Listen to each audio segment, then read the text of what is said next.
하나님 말씀 시편 112편 1절부터 9절까지 말씀입니다. 할렐루야. 여호와를 경외하며 그의 계명을 크게 즐거워하는 자는 복이 있도다. 그의 후손이 땅에서 강성하며 정직한 자들의 후손에게 복이 있으리로다. 부와 재물이 그의 집에 있으며 그의 공의가 영구히 서 있으리로다. 정직한 자들에게는 흑암 중에 빛이 일어나나니 그는 자비롭고 긍휼이 많으며 의로운 이로다. 은혜를 베풀며 구워주는 자는 잘되나니 그 일을 정의로 행하리로다. 그는 영원히 흔들리지 아니하며 의인은 영원히 기억되리로다. 그는 흉한 소문을 두려워하지 아니하며 여호와를 의뢰하고 그의 마음을 굳게 정하였도다. 그의 마음이 견고하여 두려워하지 아니할 것이라. 그의 대적들이 받는 보응을 마침내 보리로다. 그가 재물을 흩어 빈궁한 자들에게 주었으니 그의 의가 영구히 있고 그의 뿔이 영광 중에 들리리로다. 아멘.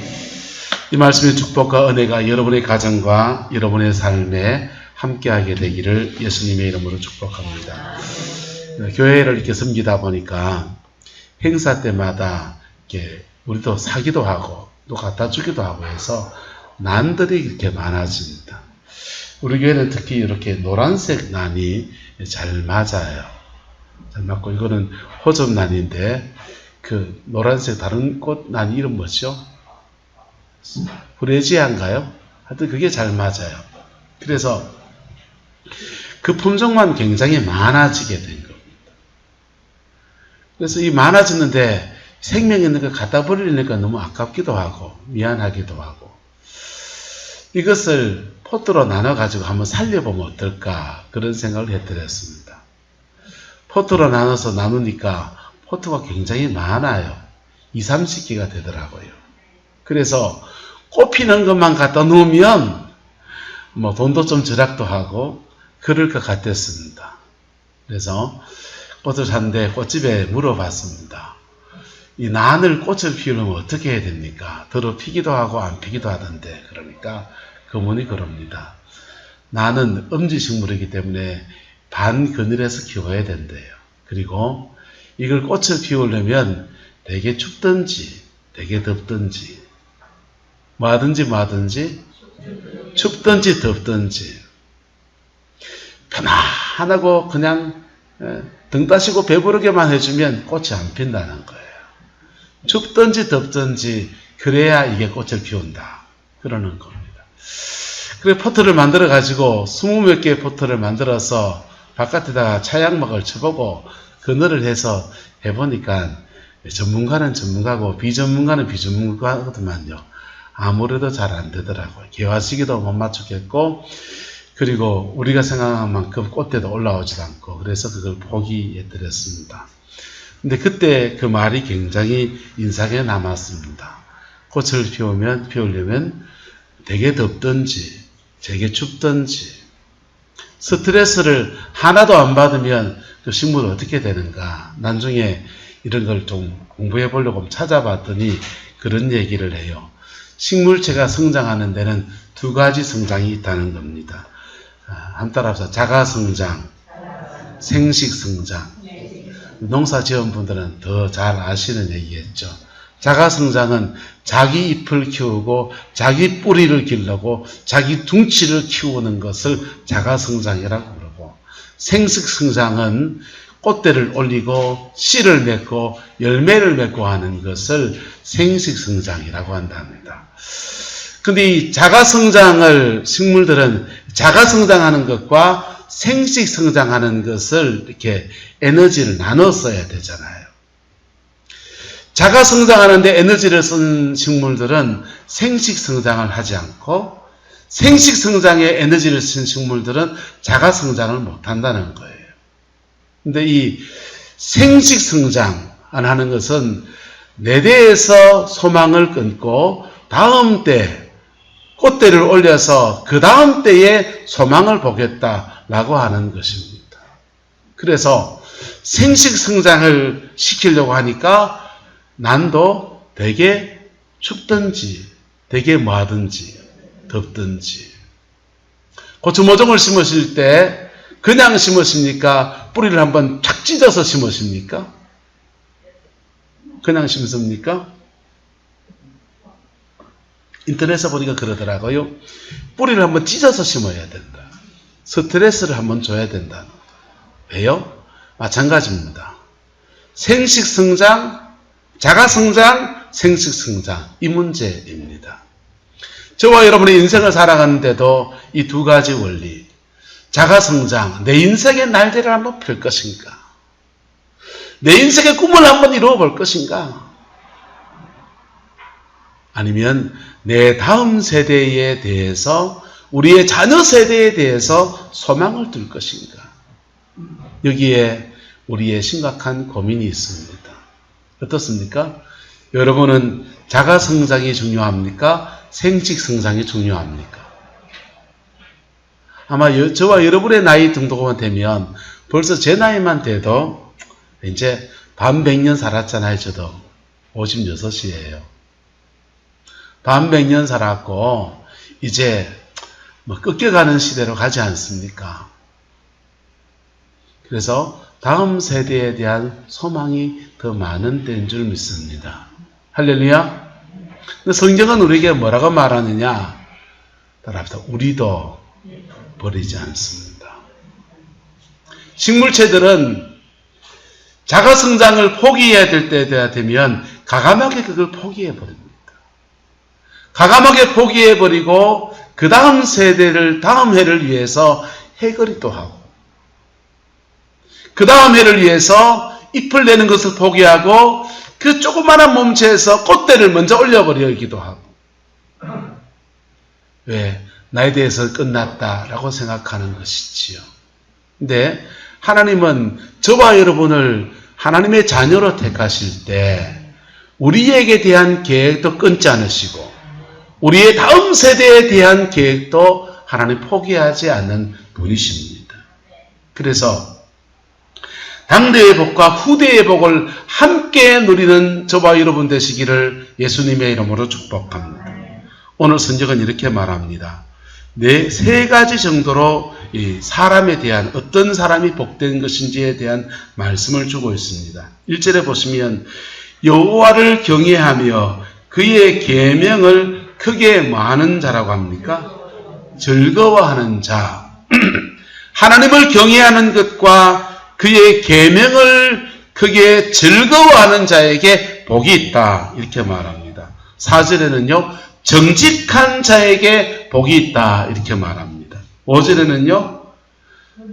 은혜를 베풀며 꾸어주는 자가 복이 있다. 이렇게 말합니다. 세 가지로 이렇게 복을 말하는데 사실은 1절의 말씀에 다 걸리는 거예요. 여호와를 경외하는 것과 그의 계명을 뭐하는 사람, 그게 즐거워하는 사람, 그 사람에게 복이 있는데 그 사람의 특징이 어떠냐? 자기 자신에 대해서는 정직합니다. 뭐하다고요? 정직합니다. 다른 사람을 대해서는요. 따라합시다. 긍휼로 대합니다. 다른 사람을 대해서는 하나님의 계명 안에 있는 사람은 자기 자신에 대해서는 철저해요. 거룩한 삶을 살려고 몸부림을 치고 하나님 말씀을 붙들고 살려고 하고 그리고 정직하지요. 그것을 한 단어로 말하면 그런 정직한 사람이다 라는 것입니다. 그래서 그 사람에게 하나님이 축복하시는데 그렇게 받은 복을 5절 은혜를 베풀며 뭐하는 자는 뭐하라 합니까? 은혜를 베풀며 뭐하는 자는 꾸어주는 자라고 그러는 것입니다. 이거는 다른 사람을 대할 때 평강으로 대하고 다른 사람을 대할 때 긍휼로 대하고 다른 사람을 대할 때 자비롭게 대하는 사람을 말하는 거예요. 저와 여러분 안에 이 두 가지 성품이 갖추어지게 되기를 예수님의 이름으로 축복합니다. 그런 사람들에게 하나님이 복을 주시는데 하나님이 주시는 복은 2절에 먼저 나오고 있습니다. 그의 후손이 땅에서 뭐하다고 합니까? 강성하다 그랬어요. 여러분, 여러분의 후손이 땅에서 강성한 은혜가 있게 되기를 예수님의 이름으로 축복합니다. 조건이 하나 있습니다. 여호와를 경외하며 그의 계명을 크게 마하는 사람, 즐거워하는 사람. 저와 여러분이 우리의 남은 인생을 하나님의 계명을 크게 즐거워하는 그런 생을 살아야 되는 이유는 바로 여기에 있습니다. 하나님의 계명은 10계명으로 대표될 수 있습니다. 10계명은 1부터 4계명까지와 5부터 10계명까지가 짝으로 되어 있습니다. 1부터 4계명까지는 하나님에 대한 계명이에요. 무슨 계명이라고요? 하나님에 대한 계명을 지킬 때 성경은 하나님에 대한 계명을 지킬 때 우리에게 주어진 약속이 있습니다. 무슨 약속이냐? 바로 생명을 얻는 약속입니다. 무슨 약속이요? 생명을 얻는 약속입니다. 하나님으로부터 우리에게 생명이 흘러들어와서 생명 아래 우리 영혼이 살고 심령이 새로워지고 은혜를 입고 하는 생명의 풍성한 은혜가 주어집니다. 5부터 10계명까지는요. 5부터 10계명까지는 윤리라고 하기도 하고 사람과 사람 사이에 이루어지는 거니까 대인계명이라고 하기도 합니다.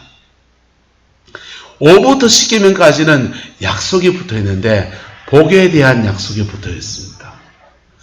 내 부모를 공경하라. 이는 네가 땅에서 뭐 되고 옆 사람 축복합시다. 잘 되고 장수합니다. 5부터 10계명까지의 말씀은 땅에서 잘 되고 장수하는 은혜가 주어진다는 거예요. 그래서 하나님을 경외하여서 1부터 4계명까지 예배 생활하고 기도 생활하고 성경 말씀 읽고 시간 쪼개서 하나님을 섬기는 삶을 사는 것 할 때 예수님의 생명이 오늘 예배하는 시간에도 저와 여러분이 흘러 들어오는 놀라운 은혜가 부어지고 있습니다. 그리고 주신 말씀을 붙들고 우리가 인생을 살아갈 때 우리가 우상 숭배하진 않잖아요.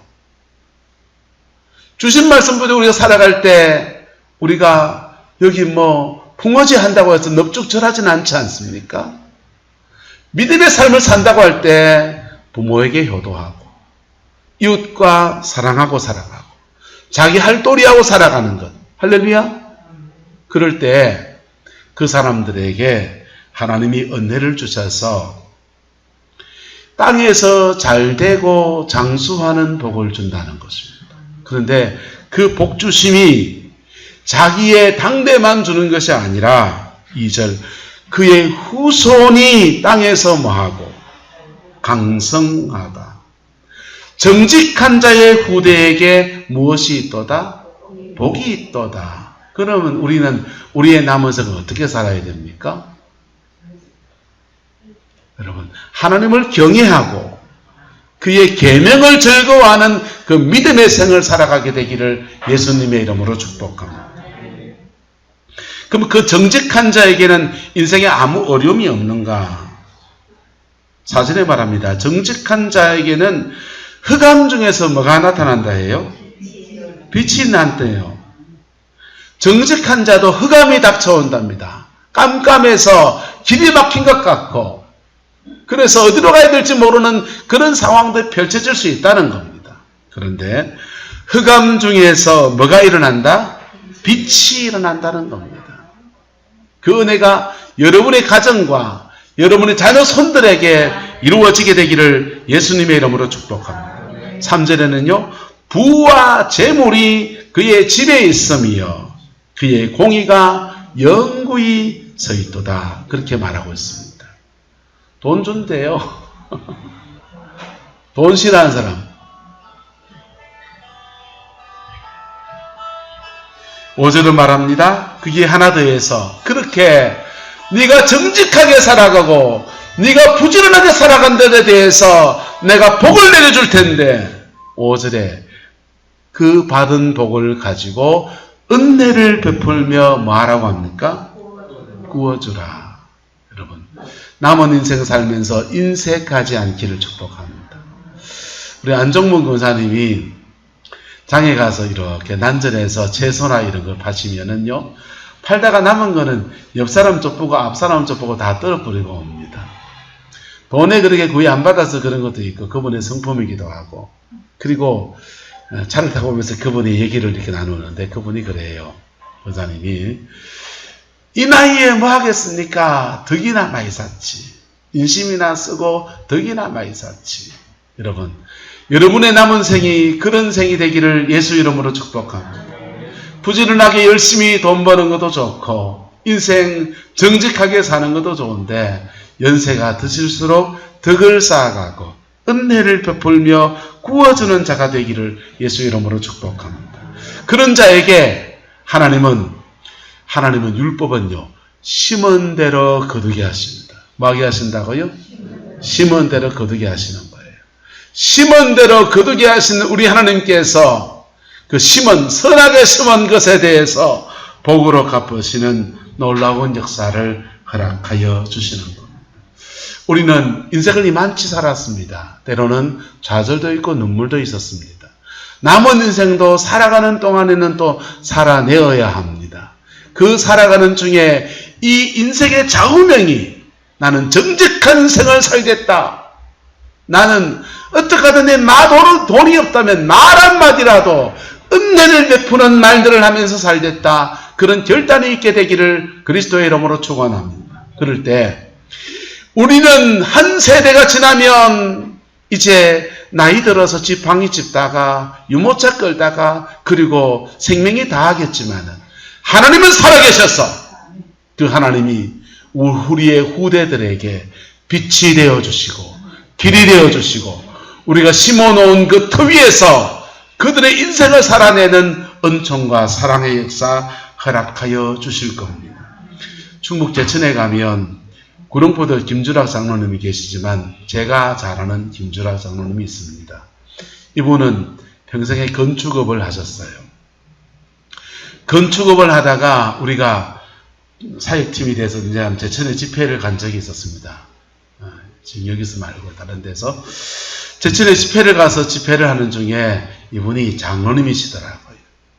장로님이신데 함께 이렇게 기도하고 은혜 받고 이러다가 이분이 그런 고백을 해요. 젊은 날 하나님의 은혜를 입고서 목회자가 되기로 소원을 했었다는 겁니다. 그런데 살아가는 삶이 힘들고 그리고 목회길을 감당하기에는 경제사정이 감당이 안 돼서 그냥 그걸 포기하고 평신도의 길을 걸었다는 겁니다.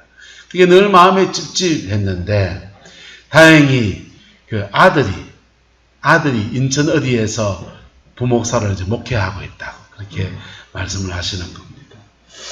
그 말씀을 듣고 아드님 목회 잘하도록 우리 기도 많이 하세요. 다들 그렇게 얘기했습니다. 근데 한 분이 도드라진 말씀을 그분에게 한 겁니다. 아들 목회하는데 지금 이 나이에라도 신학교 가세요. 뭐 나이 그만치 되셔가지고 건축 일을 한들 누가 뭐라 합니까? 안 한들 뭐라 합니까? 그저 이제 텃밭이나 하나 가꾸고 여생을 편안히 살겠습니다 하는 그 어른한테 장로에 지금도 이제 은퇴가 돼서 은퇴도 하시고 이제 낙향이가 시골 내려온 그 어른한테 이 나이 하지 말고 이 나이라도 신학교 가세요. 그렇게 말한 겁니다. 그래서 우리는 다들 뻥쳤습니다. 근데 그분의 설명이 왜요? 이렇게 말하니까 설명이 가관입니다. 아들 이제 목회해 나갈 텐데 그 목회자의 길을 걸어가는 여정에 기도로 심어놓은 사람도 필요하고 은혜의 틀을 닦아놓은 사람도 필요한데 장로님 막 여생을 그냥 신학교 안 가고 여생을 편안히 살아도 됩니까? 안 살아도 됩니까? 편안히 사시면서 집에 가정재단 쌓아놓고 기도의 단을 쌓으면서 자녀를 위해서 열심히 기도하고 목회자를 위해서 열심히 후원하며 기도하고 그렇게 그 틀을 장만해낼 자신이 있거든 하지 말고 그럴 수 없을 것 같으면 신학교 가서 그래서 장로님 때 고생할 거 다 해놔 벌써. 그래 말한 겁니다. 그 말에 이 장로님 마음이 움직였습니다. 그래가지고는요, 그 늦깎이 나이에 신학교를 갑니다. 제대로 된 신학교를 못 가고 군소신학교에 등록을 하고 조그마한 이름도 없는 신학교에 등록하고 제가 그분을 가르쳐드렸습니다. 그리고는 충북 제천에 목회를 하는데 여러분 같으면 백발이 성성한 어르신이 교회 개척해놓은 데 와서 신앙생활 하시겠습니까? 안 하시겠습니까? 아무도 없어요. 부인 권사님하고 이제 사모님이지. 사모님하고 이제 늦깎이 목사님하고 두 분이서 그저 사람이 없는 터에서 전원에 전원주택 그 처분해가지고 상가 하나 얻어가지고는 그것도 사람도 별로 안 오는 후미진 곳에 상가 하나 얻어서 남은 인생을 기도로 단을 쌓고 사는 거. 기도의 단을 쌓고 자기가 아는 목사님들 이름을 다 적어놓고 그분은 영혼을 목회하는 게 아니고 기도 목회. 다른 사람들을 위해서 기도하는 목회로 남은 인생 그래서 하시더라고요. 그 자녀대에서 하나님이 목회에 큰 풍성함을 주는 것을 보았습니다. 여러분, 의인의 삶을 살고 싶지 않은 사람이 이 땅에는 아무도 없어요. 예? 자녀가 태어나서 자녀에게 너 삐뚤게 살아라, 도둑질하며 살아라 할 사람이 있습니까? 없어요. 살다 보니까 누굴 만나고 살다 보니까 이래 되고 살다 보니까 비틀어져서 저와 여러분의 나이대에 난 정직한 인생을 살았다라는 사람이 별로 안 보이는 겁니다. 난 어려워도 콩 한 조각이라도 나눠 먹으며 살았다라는 은혜를 베푸는 사람이 그렇게 많지가 않은 것입니다. 지금까지 살아왔던 그 삶을 지금 앞으로도 계속 그렇게 살 것입니까? 지금부터라도. 복음은 우리에게 놀라운 것은 지나간 모든 것들을 다 잘못 심은 거 뽑아내는 은혜를 주신 거예요. 영적인 지우개 같아서 죄도 다 지워버리고 상처도 다 지워버리고 새 인생을 살 수 있는 출발점을 우리에게 허락하여 주십니다. 저와 여러분에게 이 복음이 와 있습니다. 인생을 정직하게 살지 않은 것이라면 피 묻은 십자가 앞에 회개하면서 깨끗이 지워야 돼. 그때 내가 가족인데, 그때 내가 교회 일에, 그때 내가 은혜를 베풀었어야 됐는데, 그래 못한 것 있으면 그거 지금이라도 결단하고 깨끗이 지우고 새 출발하려고 해야 합니다. 할렐루야. 그럴 때 하나님은 보혈의 피로 우리를 씻어서 여호와를 경외하며 그의 계명을 그게 즐거워하는 자의 복을 허락하여 주십니다. 그리고 그 믿음의 터에 서 있는 사람들은 인생의 수많은 난관과 문제를 역시 만나요. 흑암 중에도 빛이, 하지만 흑암 중에서라도 빛이 일어나는 은혜가 주어지고 7절에 보시면요, 그는 흉한 소문을 뭐 하지 않고, 흉한 소문이 있다는 겁니다. 인생에서 흉한 소문이 있다는 것입니다. 흉한 소문이 있는데 그것을 딛고 넘어갈 수 있는 은혜가 주어지고 인생살이 속에서 때로는 모진 사람을 만나기도 합니다. 그 모진 사람 만날 때 따라서 그 침돌을 디딤돌로 바꿉니다. 그 침돌을 디딤돌로 바꾸어서 높이 도약하는 믿음의 역사를 만들어 나갑니다. 할렐루야. 저와 여러분의 남은 생이 되기를 예수님의 이름으로 축복합니다. 한번 따라합시다. 내 인생은 내 것만이 아닙니다. 내 인생은 내 것만이 아니에요.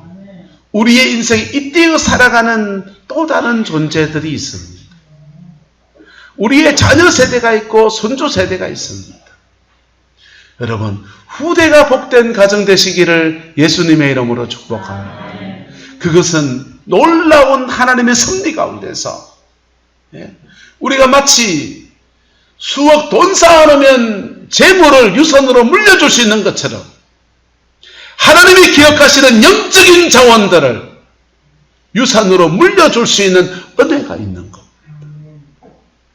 우리의 남은 인생에 여러분 결단하셔야 됩니다. 내 인생을 살면서 나는 교회를 섬기면서 인생을 살아가면서 하나님 앞에 너무 죄스럽다. 그 뽑는 데 인생 다 쓰세요. 그럴지라도 그 인생을 살아가기를 주의 이름으로 축복합니다. 그리고 기회가 있을 때에 은혜를 베푸는 사람으로 살기로 결단하십시오. 그럴 때 그 심은 것 주님이 기억하십니다. 주님이 기억하시고 우리는 과거 없어도 우리의 후대들에게 축복의 말씀을 줍니다. 2절 같이 읽읍시다. 시작.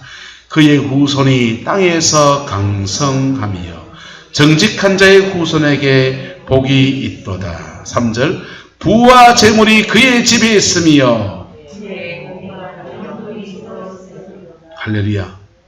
여러분 8절에 보면요 그의 대적들이 받는 보응도 있다요. 인생에는 사람은 적을 두면 안 되지만 적이 되기도 합니다. 그런다 하나님 앞에 서 있는 사람들은 적 속에서도 그 속에서도 하나님의 도우심과 승리의 역사를 잇는다는 것입니다. 9절에 말합니다. 그가 재물을 흩어 빈궁한 자에게 주었으니 그의 의가 영구히 있고 그의 뿔이 영광 중에 마다합니까? 들리리로다. 할렐루야. 이 말씀의 축복이 여러분의 가정과 여러분의 자녀 손들 속에 이루어지게 되기를 예수님의 이름으로 축복합니다. 예수님 말합니다.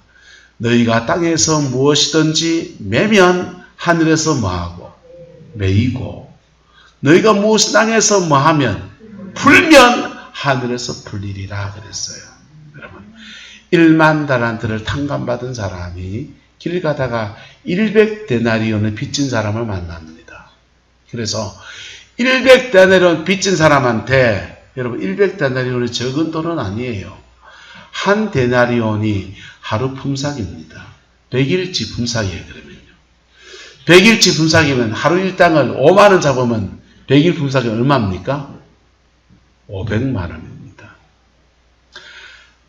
신동석 집사님이 예빈의 집에 와서 철근 이렇게 용접해주는 일을 하는데 일당 물어보니까 하루 기술자 일당 25만 원씩 받는다 하대요. 깎아서 20만 원만 치면요. 하루 일당 20만 원만 치면은 100이라면 얼마입니까? 2천만 원입니다. 적은 돈입니까? 많은 돈입니까? 적은 돈 아니지요. 그런데 1만 달란트를 탕감받은 데 대하면 적은 돈입니까? 큰 돈입니까? 적은 돈이지요. 그래서 이 임금님께 1만 달란트를 탕감받은 1만 달 2조에 되는 돈 2조 갚을 수 있는 돈이 아니에요. 2조를 탕감받은 그 사람이 100데나리온 빚진 사람을 만나서 멱살 잡고서 돈 내놔라 그런 겁니다. 임금님이 그 소식을 들었습니다. 그래서 임금님이 그 사람 잡아들였습니다. 옥에 가두었습니다. 옥에 가두어 놓고 나는 너에게 1만 달란트를 탕감해 주었는데 그 100데나리온 그거 가지고 사람을 잡아 가두느냐 하면서 100데나리온 때문에 그 사람은 감옥에 갇힌 인생을 살아갑니다. 질문 하나 하겠습니다. 감옥에 갇힌 그 사람이 감옥에 나오는 길이 뭡니까?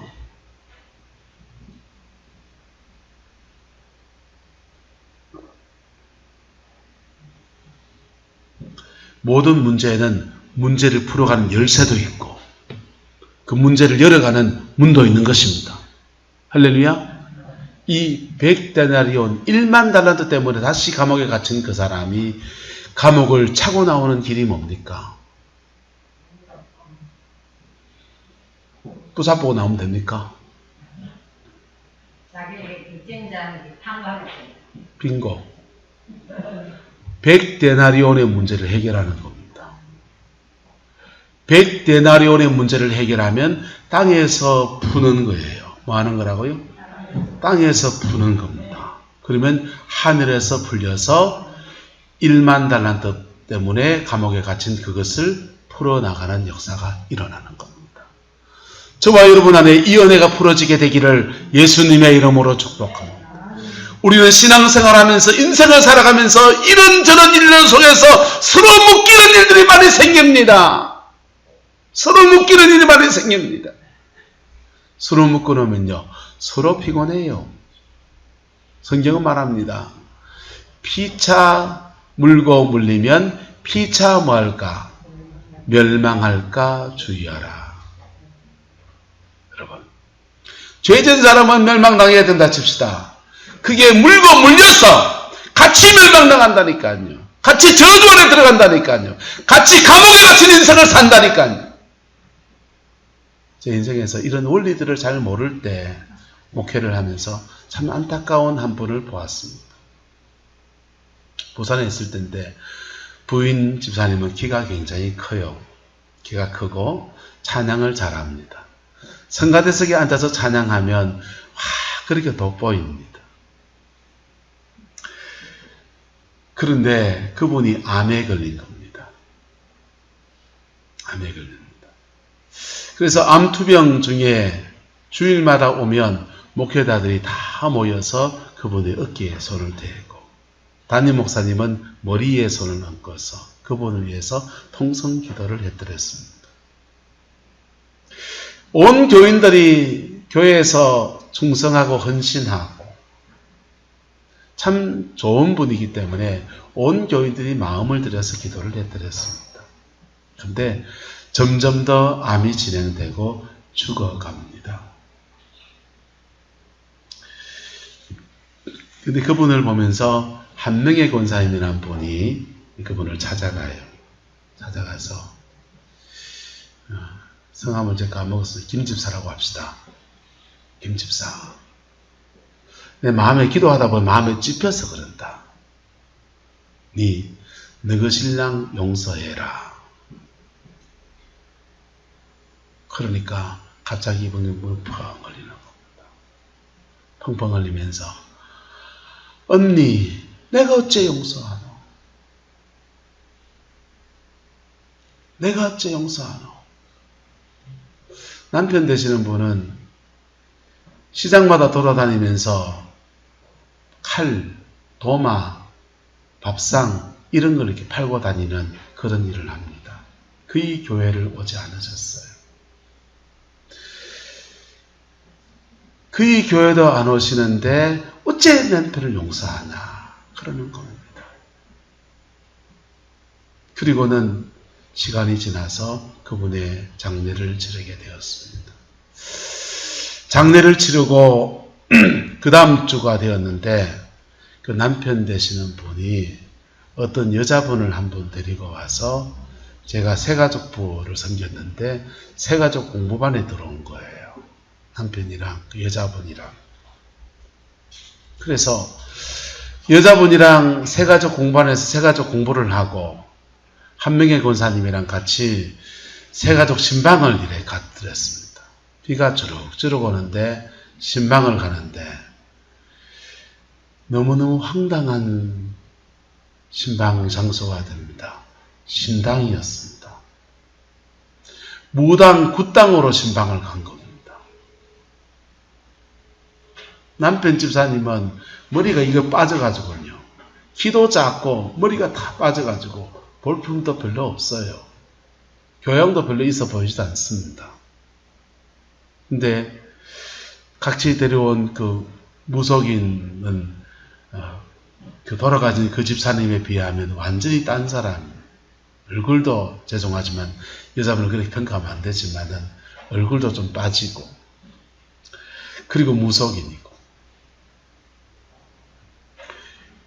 그 집사님 입장에서는 자기보다 얼굴도 뭐하고 키도 작고 그런 여자한테 빠져가지고 바람 피우는 게 용납이 안 돼요. 그리고 그 여자가 무속인인 게 더 용납이 안 돼요. 근데 내가 어찌 용서하냐 그러시다가 돌아가실 때 마지막 남편에게 유언을 했대요. 내가 천국 가는데 당신이랑 그 여자분이랑 둘이 행복하게 살아라. 근데 둘 다 예수 믿어야 된다. 그래가 두 분이 이제 새가족 공부에 등록을 한 겁니다. 그래서 비 오는 날 망치 가지고 그 땅을 뽀개는데요. 고물값만 50만 원 줍디다. 만약 인생에서 만약이라는 과정을 하니 참 그렇지만은 만약 용서가 좀 더 빨랐다면은 그 집사님은 어쩌면 살았을지도 모르겠다. 그 생각이 참 들었어요. 용서가 쉬운 겁니까? 어려운 겁니까? 그분의 경우에 용서가 쉬웠을까요? 어려웠을까요? 어려운 거죠. 여러분, 용서는 어려운 겁니다. 우리가 인생을 살아가면서 정직한 자로 사는 것도 어렵고 고비고비마다 은혜를 베풀어 주는 것도 어렵고 용서는 어려운 겁니다. 그러나 그 용서의 고비를 넘었을 때 그의 인생에 흑암 중에 빛이 비추어오는 역사가 일어나고 그의 인생과 그의 가정 안에 정직한 자의 후대에게 주시는 하나님의 놀라운 은혜가 쏟아지는 것. 그 복이 저와 여러분에게 있기를 예수님의 이름으로 축복합니다. 불교라는 종교는 진흙탕에서 아름다운 꽃을 피운다고 난을 그들의 심벌로 삼았습니다. 그런데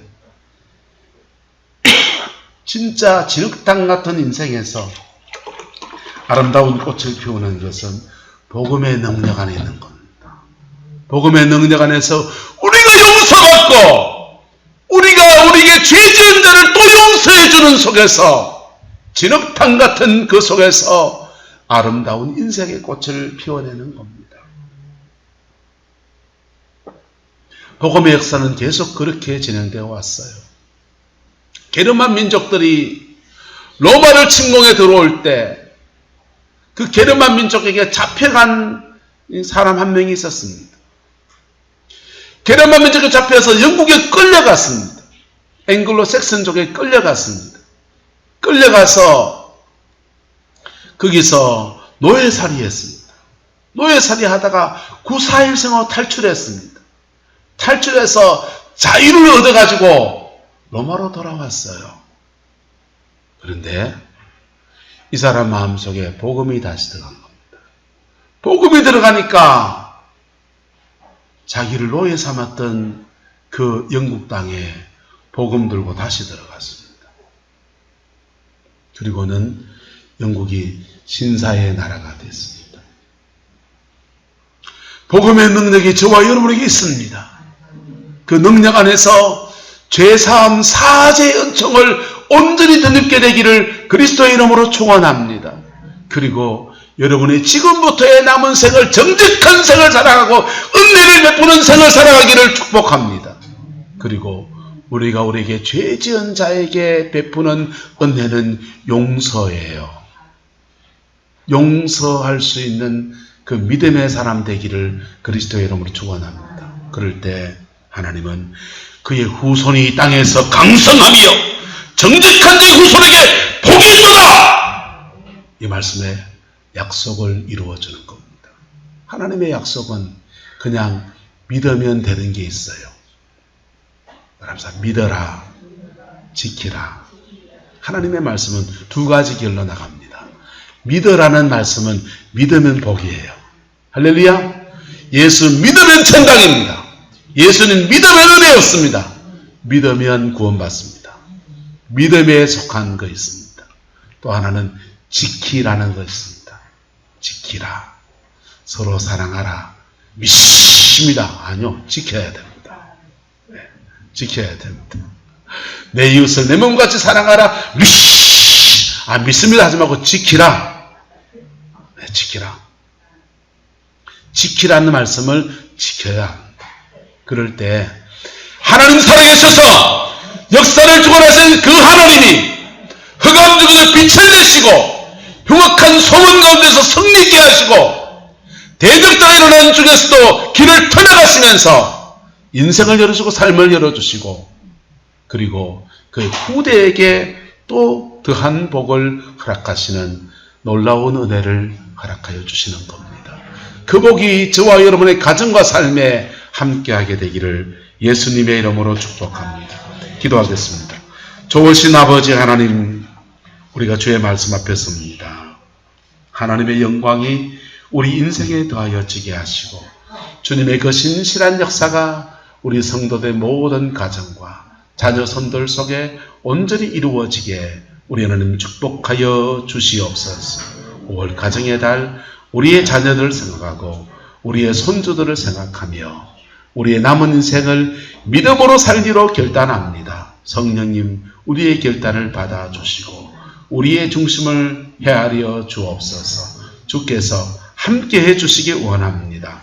지금은 우리 주 예수 그리스도의 은혜와 우리 하나님의 그 크신 사랑과 성령 하나님의 내주 교통 역사 충만하신 역사가 오늘 믿음으로 이 말씀을 붙들고 당대의 복과 후대의 복을 취하기 원하는 성공의 모든 성도들 위에 가정과 삶의 모든 자리들 위에 지금부터 영원토록 함께 계시기를 간절히 축원하옵나이다. 아멘.